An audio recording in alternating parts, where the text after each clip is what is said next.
Greetings, everyone. Peace and blessings be unto you all. I am Minister Jamie Eatman, and you got it. I am on the rise. And I like to think that you are as well if you chose to take this time to spend with me, or if you will encounter this later and you choose to watch it, whatever, however, how long it might be.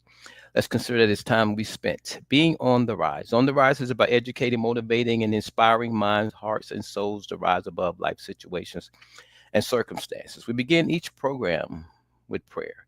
Let us pray. Most Holy Father, Lord, we thank you. Father, we just thank you for all that you've done, all that you're doing, and all that you're about to do. And Father, as I pray right now, I pray for those who may have been that holiday spirit that somehow sees this as a new year, that have came up with their goals, Lord. I pray that you will remind them of those goals if they be noble ones. And if they are not, I pray you bring it to their remembrance that they might change them. But in any case, Lord, let your will be done. I pray that your will be done. Touch the mind, hearts, and souls of your people. Open all eyes and ears. Let something be said today that's going to be a blessing. Let it touch somebody's heart, that they might be educated, motivated, or inspired to rise to the occasion, to rise above some circumstance and situation. So we just pray that your will be done. Ask your forgiveness for any sins committed knowingly or unknowingly, that you will forgive us for any trespass, forgive those who may have trespassed against us. Thy will be done. These blessings we most humbly ask in the spirit of Christ. Amen, amen, and amen. All right. Having gotten that prayer out of the way, let's see if Brother Gregory's here. You there, Brother Gregory? Yes, sir. I'm here. Okay, all right. You just in time. I just finished getting the prayer out of the way. How was I'm not gonna say your year started off, but how you doing since last Friday? Oh, I'm doing pretty good. I'm doing Oh, okay. that's good. I came up with a program for tonight, and naturally you didn't get it because I'm at my computer and everything don't operate the way it should, as you just noticed by the time frame when you were coming in or attempting to come in. But the title of today's program is A Year in Review. A year in review. It's actually been a year since I started this program. If you look at the numbers that I post, it said, I think it got up to 57 or 58.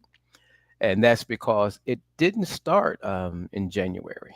So the number was probably right, maybe off by a number or two, but nonetheless, we are here and here we are.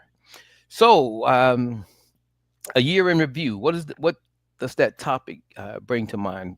You know, if I say, Brother Gregory, we're going to discuss a year in review. What's the first thing that comes to mind for you? Some of the things that we can learn from and move forward on. I like that. Some of the things we can learn from and move forward with. My wife gave an answer similar to that on Wednesday, and I think I was listening to it, and I was listening. It was something she said more positive, as though the negative things didn't matter. But I like the way you worded that. We can learn from those things as well. So that becomes very important. If we are wise and if we can learn from those things, we are probably apt not to repeat them. But if for some reason we fail to learn the lesson in it, chances are we will repeat it. That's kind of a phrase that is well known, popular. All right. A year in review. This is episode 125 OTR Movement. And I am Minister Jamie Eatman, and I am on Rise, and I'm joined by my co host, my brother Gregory Pope. And our topic is a year in review. When I looked at a year review, Brother Gregory, I looked at it and I thought about it and I said, now I'm not going to make an earnest effort at reviewing the year, but there are some things that I thought were worth mentioning because if you remember, most of the programs that we talked about, they in one way or another pertain to the narrative. Am I correct? Right. Okay, and we talked about community. So let's look at those two words for a moment. As far as narrative, for those who might encounter this, how would you define narrative? I consider all the things that we've discussed. If you had to give a summation, how would you define narrative? I would define narrative as uh, the ability to sum up 2024 within a few sentences or two. Okay, I like that. And community, how about that one? I would sum up community as what are the things we need to do for our community? How can we grow our community? And what should we move away from in our community? Right. And that goes back to what you said earlier, lessons learned. Okay. I'll take those two. If I was looking at narrative, I think how, what we would say, or what it was that took place, that would kind of define or address. And that narrative would be different because there was a portion where Sister Barbara was here. There's a portion where Brother Gregory was here. And there's a portion where you had me. So the narrative that we gave you may differ slightly, but there's going to always be a narrative. And what makes a narrative important? Because that's the thing that we're talking about, the thing that people will either learn from or somehow they will remember you by, judge you by, in some cases, condemn if they had it within their means. But in any case, if we don't get anything else out of the narrative, we want it to be true, because oftentimes the narrative that some people may give concerning you isn't quite true. Brother Gregory, I know this may sound crazy, but you're normally pretty good, and you've heard a lot of things. But I was watching something, and it was interesting because the statement made was that there was a certain time frame in history that actually marked like the beginning of the Caucasian race. And in order to give history as though the history was older than it was, they went back and pulled some history from the past and inserted it as their history. So when you look in history, there looks to be a people at a certain point that didn't have any history at all. Have you ever heard anything like that? Well, the victors of wars write history, so there's no telling what could be true and what could not be true. I agree with you 100%. You're right on point with that. And that goes back to that narrative. When they write that narrative, you never know what's going to be in and what's going to be out, and let alone about what's going to be true and what's going to be false. So, but we just need to know how important that narrative is. The time that you spent, Brother Gregory, how would you rate that, evaluate that, as far as things of value, your life where you are now? If you had to give a narrative concerning time spent, if you had to count for this time frame that you spent here, what would the Mhm. narrative be? It would probably be focused on the things that make you happy versus the things that make other people happy. And I say that because within my 40 years of living, the times that I was most happy was when I was doing things that made me happy. Now, Hmm. regardless of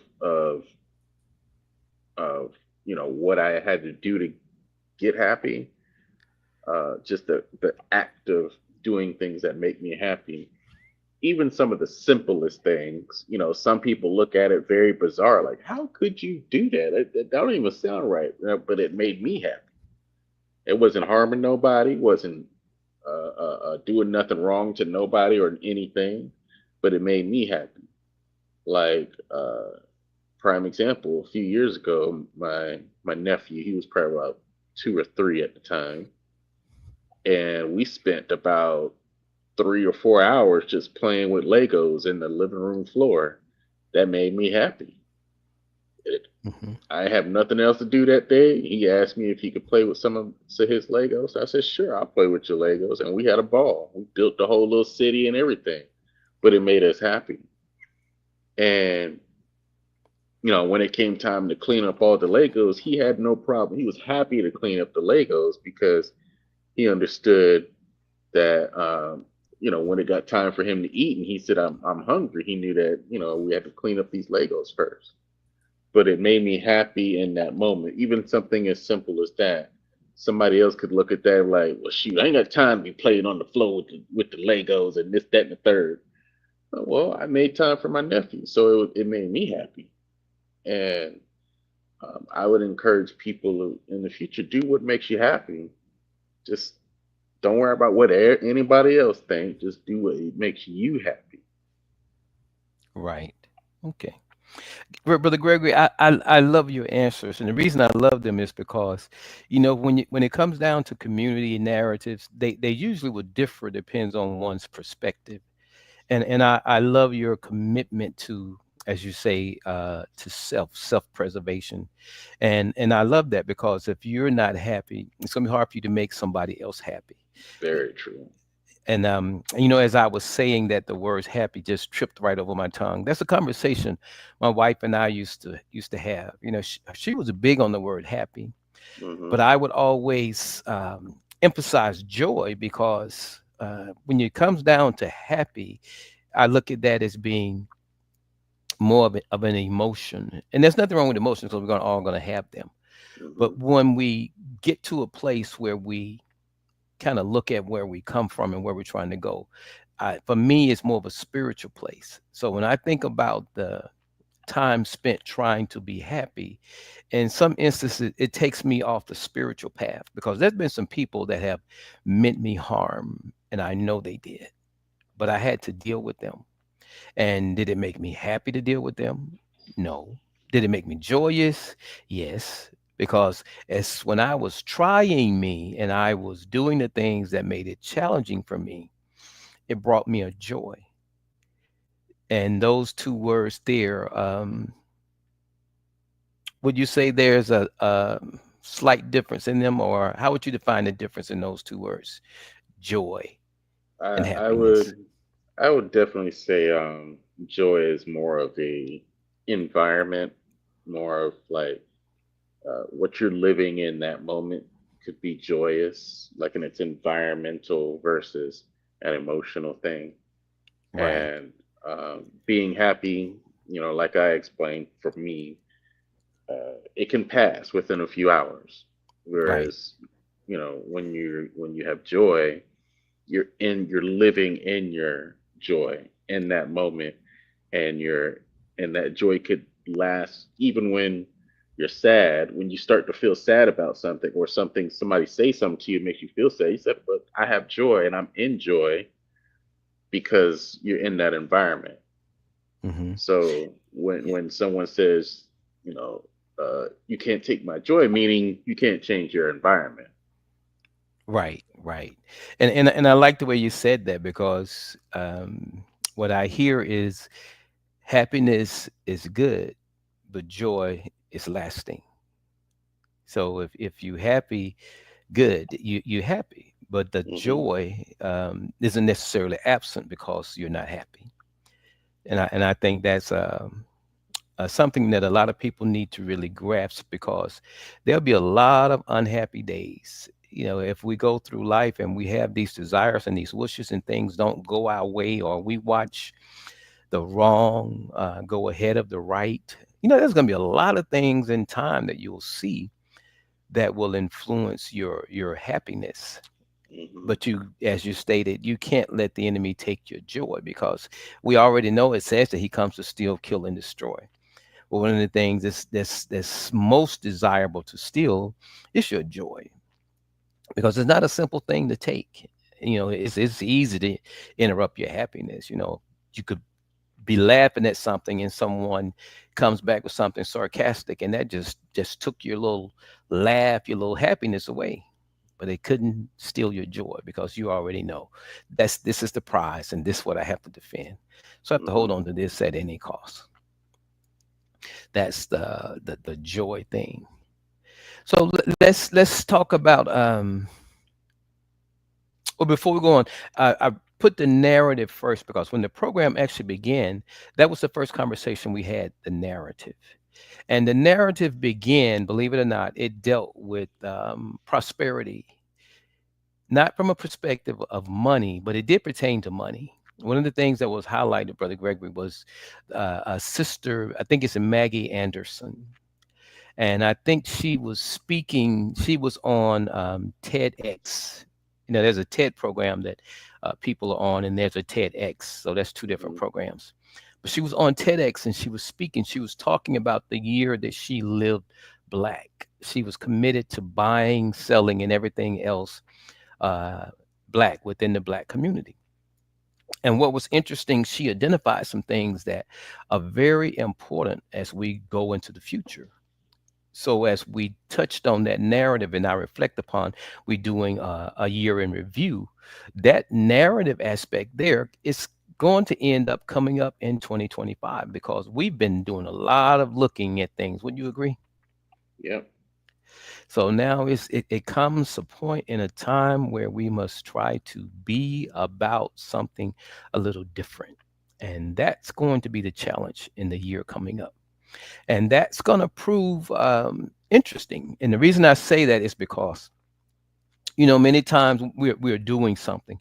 If you can imagine, Brother Gregory, when you mentioned how competitive you are in sports, there's probably been a time when you got out there and you wasn't 100%, and you maybe have been a little disappointed in the way you played or did something, and everybody else is coming up telling you how good you were. Have you ever experienced that?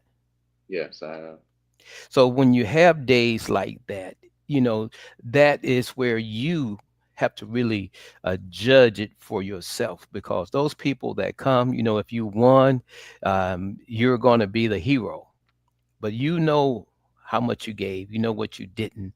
And I'm mentioning that because as we look at this year in review and we talk about the narratives and all the things that we talked about, was there anything that we reflected upon that gave you a sense of that desire to rise higher, that desire to rise to the occasion, that desire to do more or be more? Was it anything specific that you can remember? Yeah, we had a show about keeping money in the black neighborhood and Hmm. some of the difficulties that we face when doing that. And we talked about Bitcoin being that it would be easier to keep in the neighborhood with that. And we talked about some of the challenges of purchasing outside the black neighborhood. Right. And that's discussion, that topic that we talked about through several episodes. It was a good learning experience. Hmm. It was Right. good to hear people's point of view from different things as well. Right. And I like the way you say that, because that, believe it or not, is a topic that I have been working on for almost at least 2 years solid. I mean, like, in front of the computer diligently trying to get something done because it was put in my spirit to do it.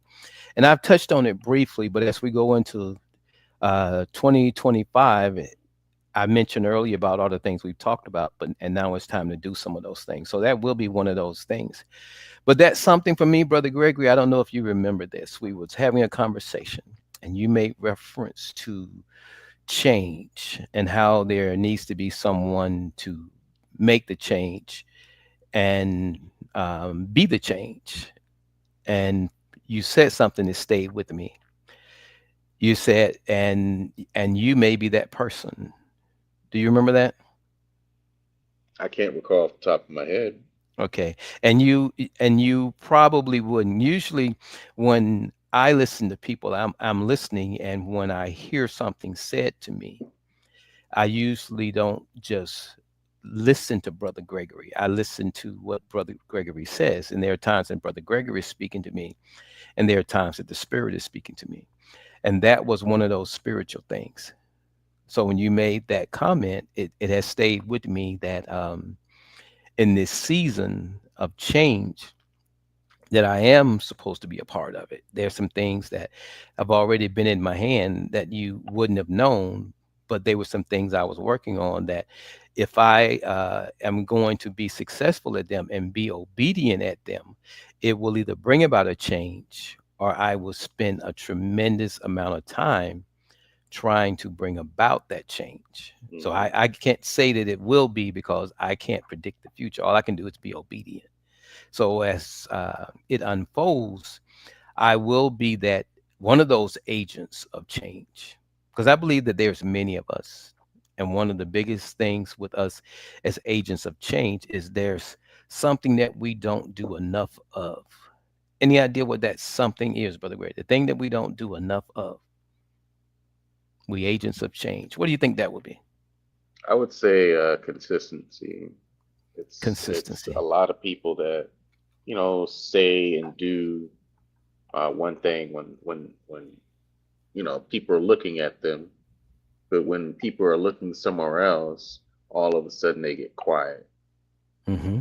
And I've noticed that with a few people. Um, when the camera's on them, they speak so prolifically, and they talk about doing this and talk about doing that, Mm-hmm. and then you know I'll say, okay, they about to do good things. I turn away for a bit, let's say a month, and then come back to them, and they talk about something else. I well, hold on now. I thought you said you were going to do this, that, and the third. What happened to Mm-hmm. that? Why are you talking about something else? Did you finish doing with that? What that other thing was? Because last time I checked, I thought that last thing you were going to do was going to take years, and now you're talking about something else. So Right. I need to know what happened in the last month, Right. and that's not just one or two people. This is a consistent thing that happens between leaders. Like leaders, I think leaders that focus on a manageable goal, like they know they can do it, and that's all they talk about. It usually happens faster than they think. Right. And um, like I can picture one particular person. His name was Pastor Haynes. Mm-hmm. He was the pastor at Hopewell Missionary Baptist Church. And for 1 year straight, he said, what we're going to do is we're going to make a church that you don't even have to leave. He said it for 1 year. And, my parents and other people, they were members of the congregation. And we did not raise enough money for that change to happen, but he didn't stop talking about it. And because Mm-hmm. he didn't stop talking about it, other people started to hear him. And he ended up getting the property that he needed and the permits that he needed. He ended up moving forward in his way of talking about it, even though he only had a congregation of 2,000 people. 2,000 people. There's no way they could have built or bought the land and build the building that he eventually did build up. There was no. It was not possible. If everybody gave $100 every Sunday, it was not possible for everyone to pitch in that much money to build what he was asking. So the fact that he said it for about a year, I think it was a little less than a year before, because when he made the announcement that we bought the property, it was near Thanksgiving. He said, we bought that property and we're going to start breaking ground. And they broke ground that February. I Mm. remember it because my dad, he was standing there with Pastor Haynes when they did the little shovel ceremony, and he said that because when he said it initially, it was during Easter the year before, and he said, uh, even though this church is amazing that we have right now, we need to do more for the community. We need to do this. And he spoke about it and he didn't stop talking about it. So I think leaders need more consistent, uh, uh, manageable goals that they just need to push for versus saying that, oh, well, I think y'all need to do this and y'all need to do that, but not doing Mm-hmm. anything themselves. Right. And I like the way you said that because as you said, even when the faith went into action and didn't achieve the goal, he never lost sight of the vision. And that's something that's very powerful because people that are actually in charge of the vision, the leaders that are out front, they need to continue until the mission is accomplished. May be some setbacks or whatever's going on, but you have to keep going. If you keep going, you'll see that the prize that you desire, it will be, and it is there. I don't do this much on this program as I do on Rise to Prosperity, but if I may use the episode with Jesus in the garden for a moment, when he went there and he had these disciples there, and it was a we thing. And when he asked them to actually watch, and he came back and they were asleep, and he said to them, "Could you not watch?" Then he asked them to watch and pray. Came back, they were asleep. And as he went back before his father, this was his third time. This third time, there was a revelation that he got, and it's a revelation that we all need to get.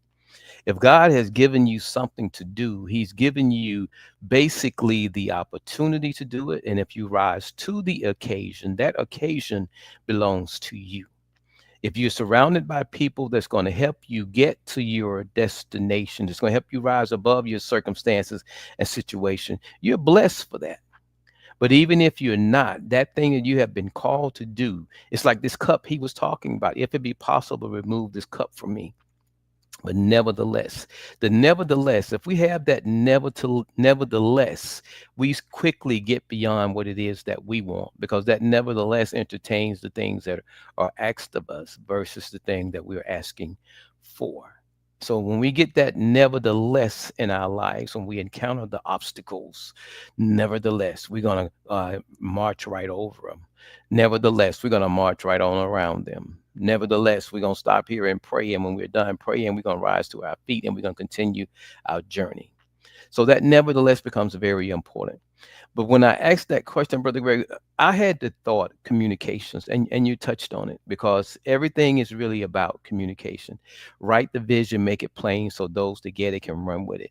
And I love what you said, because the church did run with it. It so happened that what was desired did not materialize as a result of that run. And they had did what they were asked to do. But he didn't give up on the vision because God gave it to him. And as he continued in that, it was fulfilled. God is faithful because he was faithful. Had he stopped at any given point, he would have never gotten to that destination. So we have to be able to believe it. If you can't believe it, you can't receive it. But if you can believe it and you continue to walk in it, it's only a matter of time before it has to come forward, because that's the type of God we serve. If you can believe it, you can achieve it.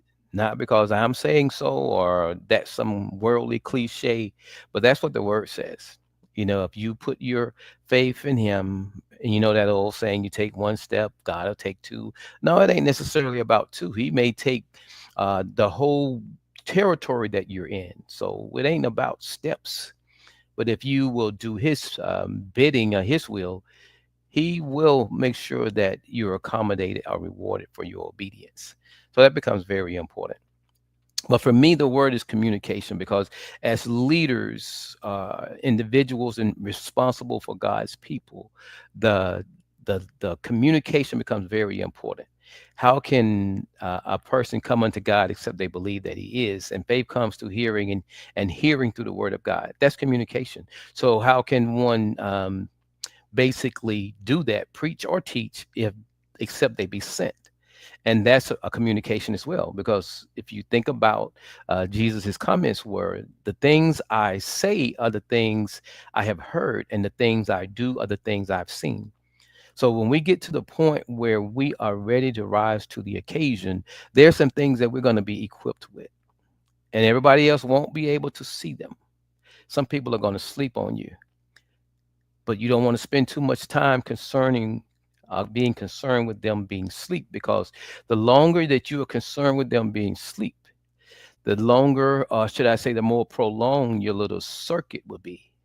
And what I mean by that is when he came to them, and then it says he went back to his father with a similar question.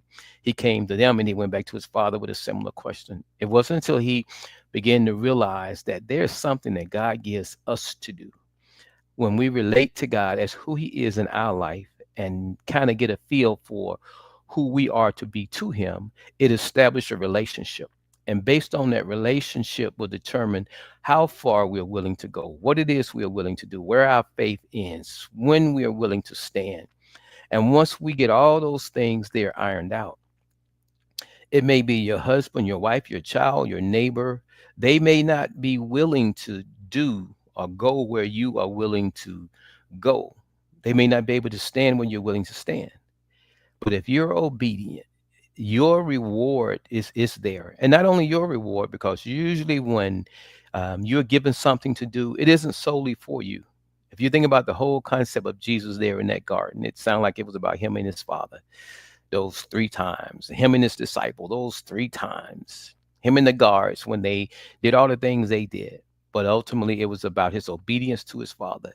And if we look at life in that same manner, there'll be a whole lot of narratives going back to that word because people are going to say what they're going to say. They're going to see what they're going to see.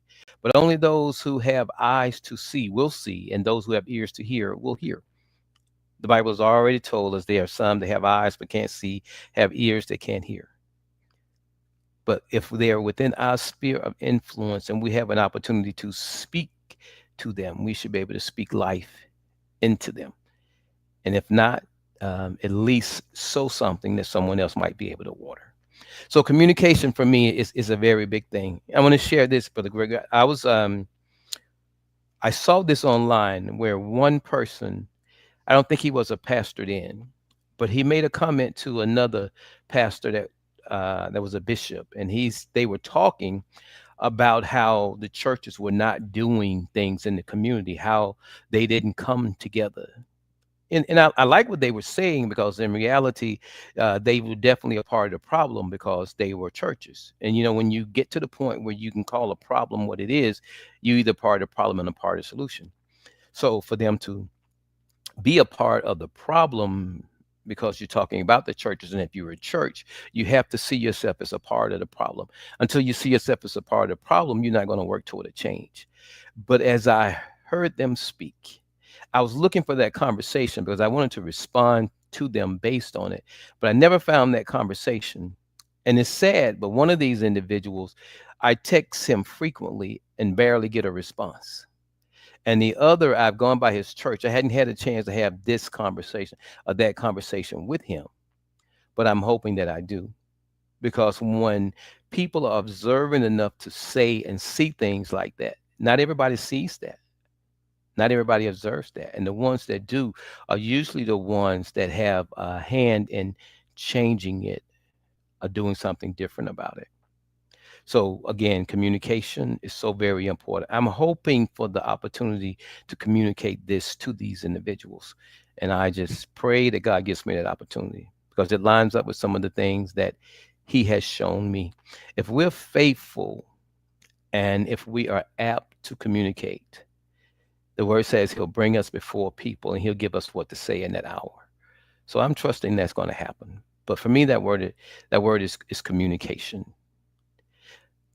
And having addressed communication, there's another that we always talk about, which is community. On our discussions concerning community, I don't know if you ever noticed, but I always gave a definition of how large or small a community might be. And as far as your definition of community, before I get into mine, can you define that for us, reflecting on all of our conversations and kind of where you are today with it?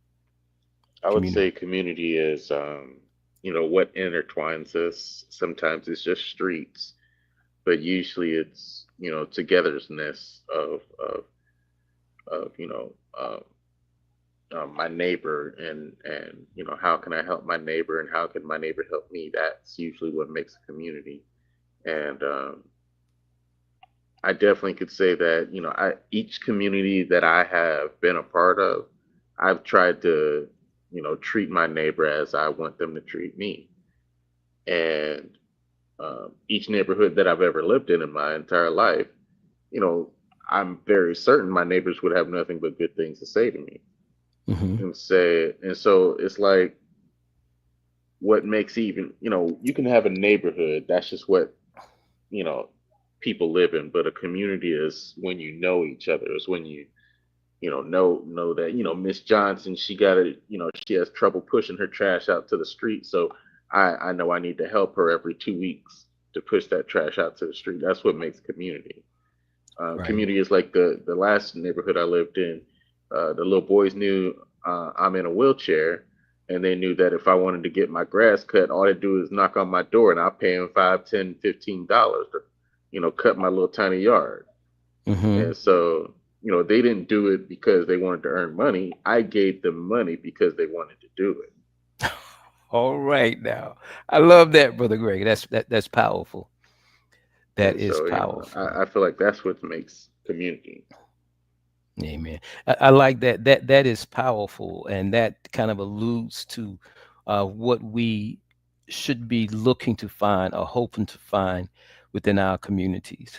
There was a few things I shared. I think some of them I shared a couple of times, and I'm gonna play a couple of them now because I think as we reflect and recap, we should be able to make sure we understand what's being said and it's well worth repeating because since we're looking back.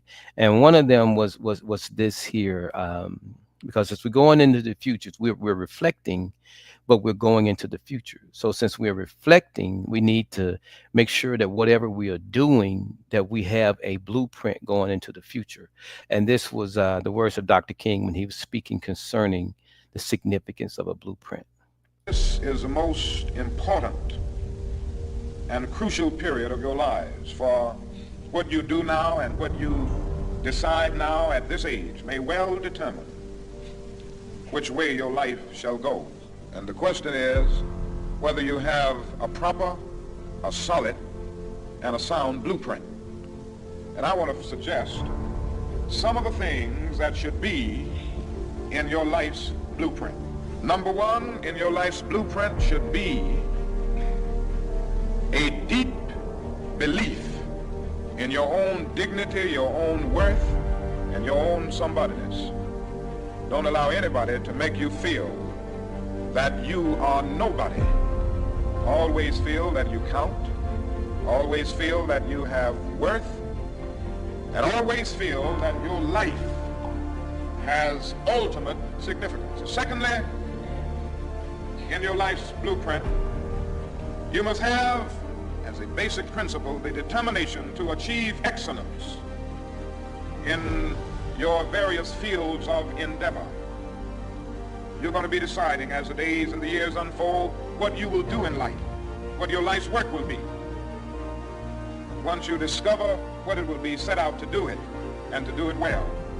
Be a bush if you can't be a tree. If you can't be a highway, just be a trail. If you can't be the sun, be a star. For it isn't by size that you win or you fail. Be the best of whatever you are. And finally, in your life's blueprint must be a commitment to the eternal principles of beauty, love, and justice. Well, life for none of us has been a crystal stair, but we must keep moving. We must keep going. If you can't fly, run. If you can't run, walk. If you can't walk, crawl, but by all means, keep moving. I love that. By all means, keep moving. Those two quotes that he gave there are very profound. I may mess them up when I attempt them, but in my spirit, I know what it mean or what I'm attempting to say. So I just thank Dr. King for all that he's done. As I sometimes reflect on Dr. King, I don't know if I'm guilty of something or not, but I think to have to look back like that and look at my life, and there are few people that carry such significant or such weight. Um, and it's probably more me than other people around me because I haven't joined any of the organizations like the NAACP or anything like that. So that's my fault. But with what needs to be done in the community, as he made that mention about the blueprint, I don't know about you, but I'm at a point in my life, believe it or not, where it seems like I'm just graduating high school. What am I to do? What where am I to go? It's those type questions because the path of where I've been doesn't nowhere amount to what's purposed in my heart now. So it's almost like a beginning. What are your thoughts on that? Um, I agree with a lot of what he said, and there's quite a few different groups of people that follow his same speaking, being the best at whatever you decide to do. And uh, what I've grown to find out as a black boy here in America is that a lot of things that Martin Luther King says, he says with such reverence and such power that he was destined to be a great leader. But there's a lot of things that some of the things he wouldn't. I mean, some of the things he would say would not apply to me today. Mm-hmm. Like prime example, he preached nonviolence, Mm-hmm. and for me in my life, nonviolence is very hard to do, if especially if someone is being violent towards me. Mm-hmm. It's very hard for or someone to for me to turn the other cheek, if you will. And not for nothing, Mm-hmm. Martin Luther King, he said a lot of great things. Martin Luther King, he was profound in what he said, and I do agree with him as far as doing being the best at what you can do, because you know more specifically, when someone is trying to hurt me, I'm not going to turn my cheek. Mm-hmm. And I'm more on the path of Malcolm X when it comes to violence. Mm-hmm. And but then you also have to look at their them as people. You have to understand that Martin Luther King was a black man in the South, and he was only 5'7". He Mm-hmm. didn't weigh much, and he wasn't a very big man. Whereas Malcolm X was 6'3", and if anything, he would tell him, "I wish you would," because he was a big enough man where he could handle himself. Whereas Martin Luther King, eh, eh, it would be hard pressed for me to think that he could physically. So it would be ideal for him to uh, turn the other cheek, if you will. Whereas with Malcolm, it would be a lot easier to meet violence with violence. Mm-hmm. I find your response very interesting because as I look at Dr. King, to be honest with you, I think it took more of him to be the man he was than it did for Malcolm to be the man he was. And I say that, hesitantly because not because of who they were, but because when Malcolm went into prison to turn his life around, that's an accomplishment within itself. But when I look at the strength that it takes to do persevere and lead what Dr. King led, um, you have to see the strength and the power of the man and look at it in the season that it was in. It's easy to say, people always talk about Black Wall Street and how it was burned, but they don't usually mention the lives that might have been lost during that same time frame. And I'm not saying that to imply that we should have a fear, but there's that serenity prayer. God grant me the serenity to accept the things I cannot change, the courage to change the things I can, and the wisdom to know the difference. And wisdom is one of those things that, when we as a people look back at what our ancestors endured and what they had to do to get us to the point that we can even sit here and ponder what would we do, that took a lot more strength and a lot more courage than many of us have today, because they never really sat idle. The things that they were fighting for, the thought of non-violence. If if you saw what happened when Dr. King was killed, imagine if he was killed before he had accomplished the things he had done. There's some wisdom in his approach to what he was doing. And even today, it's kind of scary. Can you imagine your nephews and someone that's in the military service?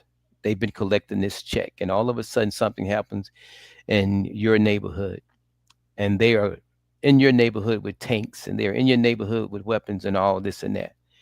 One of my biggest concerns have been a brother staring at another brother armed with a weapon to carry out some act that pertained to what they call justice. So there's a lot of things to be considered. Um, and I don't say that in fear, but I say it in wisdom, because the moment we get to the point where we become violent, um, if best case scenario, that individual goes to jail. Worst case scenario, it becomes a community thing, and more mothers and fathers and children and their neighborhoods are deprived of a matter of livelihood. Whereas if it's addressed later in a forward battle, you can probably get a different results. Violence beget violence. If a person lives by the sword, they die by the sword. And the sword that I believe in is the sword of justice, the sword of truth. So, and I'm not saying you're wrong, just like Malcolm wasn't necessarily wrong and Martin wasn't necessarily wrong. They both had their philosophies. And I like the way that this is coming up, because today we are the Malcolms, we are the Martins, we are the Farrakhan's, we're all those people. That baton that is in our neighborhood, it hasn't been dropped. And if it has, it needs to be recovered. It needs to be picked up, because the battle isn't won. And until it's won, we're still in the fight. Does that make sense? It makes a lot of sense. Thank you for explaining that. I I think that um, when it comes to Malcolm X, his philosophies, and Martin Luther King's philosophies, I do agree with both of them that we can come to the table and Right. have a conversation, and I do agree that um, uh, violence doesn't need to happen. But at the same time, in today's world, it seems like it's happening still. Hmm. Our people are still getting slaughtered left and right. And I'm not talking about black on black crime. I'm talking about everything else. Black on black crime is a whole nother conversation, because I believe you showed the video that said the number one thing that happens to black men is another black man killing them. Right. And we went down that list of all the things that kill black people, and four of those five things were from another black person, or a black person and doing it to themselves.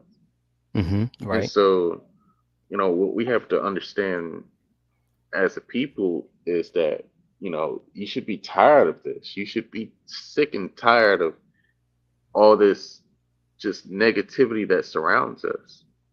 Right. Like the way people from other countries view black Americans is ridiculous. And I'm talking about other black people view us horribly. Right. And then, now, granted, it's a lot of media that pushes that negative narrative for us, but it doesn't help that we even have the stuff to film. Correct. Um, Correct. it's like it's a horrible thing to talk about, but it's I know the way I can help it is I don't participate in that negativity. I don't participate, in that, like, that horrible music, that horrible lifestyle, that horrible way of dressing. I don't condone it and I don't participate in it. So, like, if someone I love, like, let's say my little niece, she just went to college. If I catch her wearing something that's not of God, I'm gonna say, go back inside, change your clothes, and when you take those off, burn them. That's my part of keeping that negative atmosphere out the black community. Right. And I would employ other black people to do the same thing. If you just do your one little part, it'd be a lot of it eliminated. Right. And that goes back to that word community. That sphere of influence is usually within your community. And some people, have their communities are smaller than others. If you think about Malcolm X, before he was dismissed from the nation, he had a much smaller community. He was operating in a larger community, but once he was actually dismissed and came up with his own organization, it was an international platform. Hmm. When you look at Dr. King and what he stood for, civil rights, and his platform had to emerge to one that was pertaining to humanity. And I look at myself, some of the things I would like to do, I would love to um, say that it was solely for Black people, but in reality, when I look at justice, when I look at humanity, it doesn't include just a people.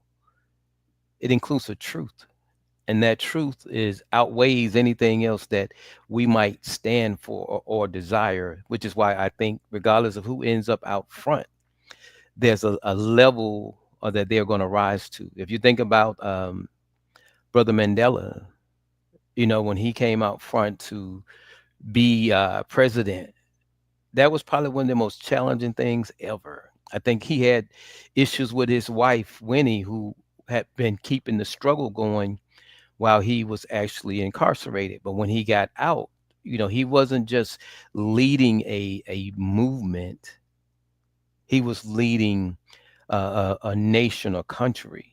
Over there, they have countries. And Hmm. though he was only in South Africa, the influence that he carried was a worldwide thing.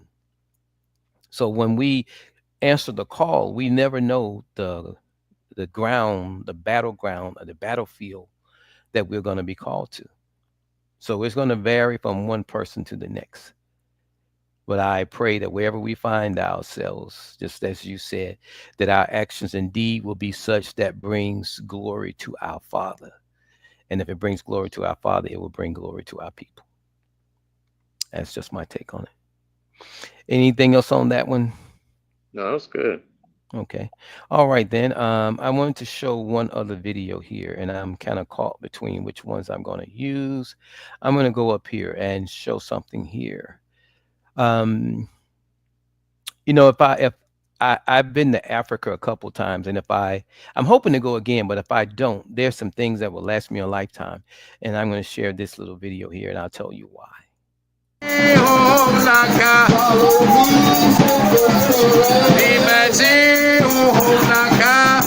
No man knows the hour. We are any memory no. Man shall return. Nyami Baba Sanaba.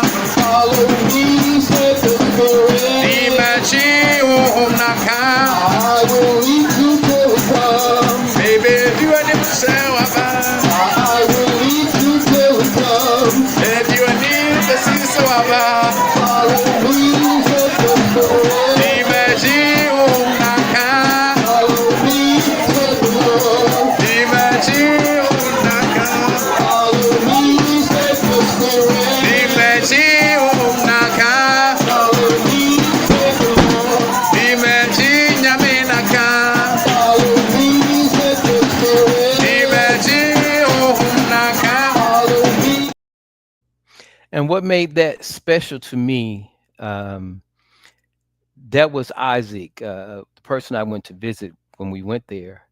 And what he was saying in their language was what I was saying in English. And what I was saying is, we are one in the spirit. If you think about the day of Pentecost, when they all heard whatever in their own tongue, that was a truly a very special occasion to me to be there to sing a song that was 4 or 5 years ago, that's been in my heart, my spirit for so long, still hadn't got it recorded, but to sing it there, one in the spirit. And the things that I've been allowed to see, they may not mean the same thing to others as they would mean to me, but it's things like that reward me, encourage me, inspire me to keep going, to keep rising.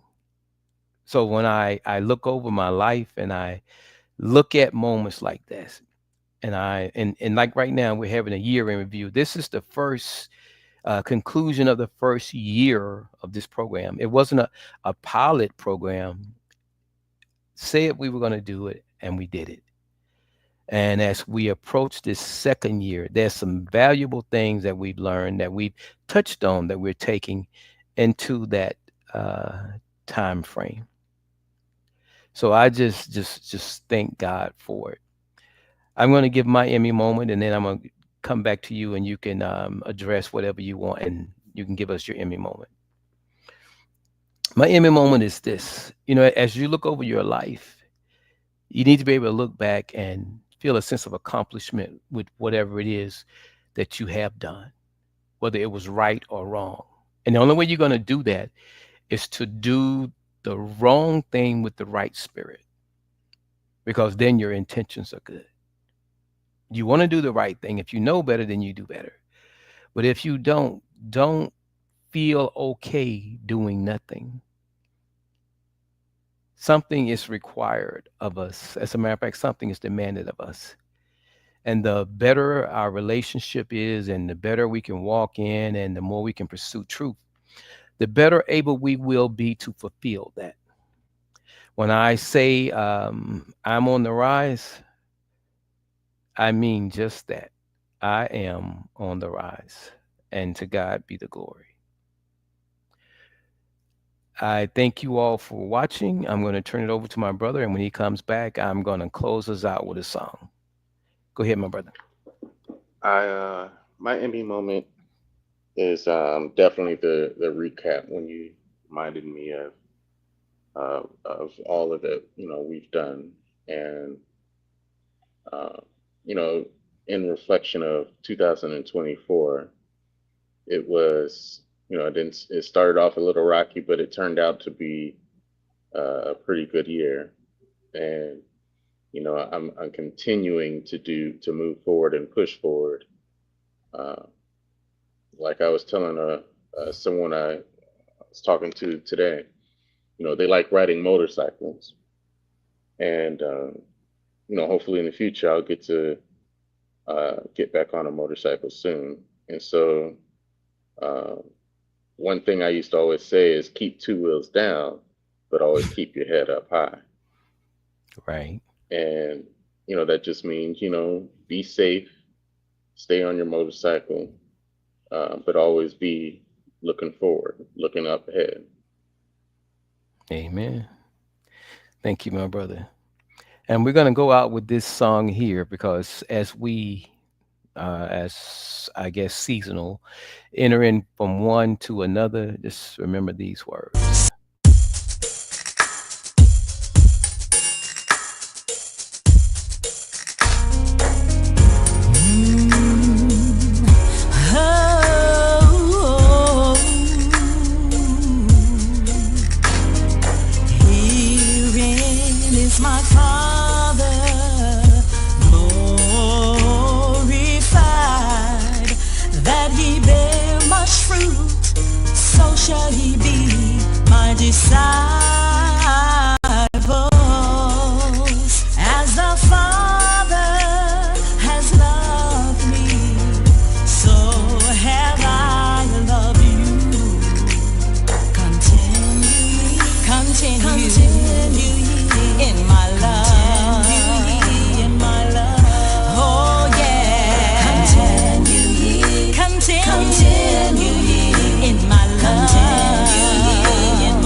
continue in my love.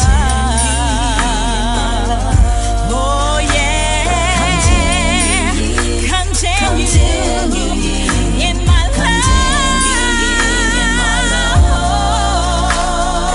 These things I have spoken unto you, that my joy might remain in you, and that your joy might be full, and that ye love one another as I have loved you.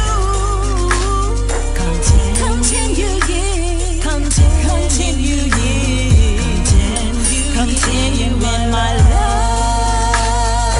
Greater love has no man than this, that he laid down his life for his friend. No greater love has no man than this, that he laid down his life for his friend. Jesus said that you will know, and ye shall know the truth, and the truth shall make you free. Continue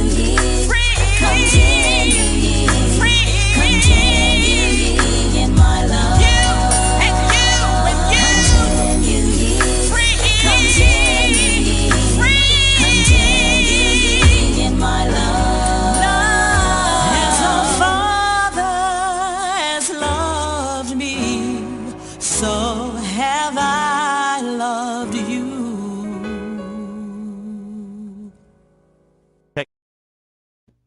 That was Lady Antoinette Eatman, my beautiful wife. And we do a program on Wednesday as where she is the host and I am her assistant. Greetings, peace and blessings. You're invited to Rise to Prosperity, Wednesday evenings at 8 p.m.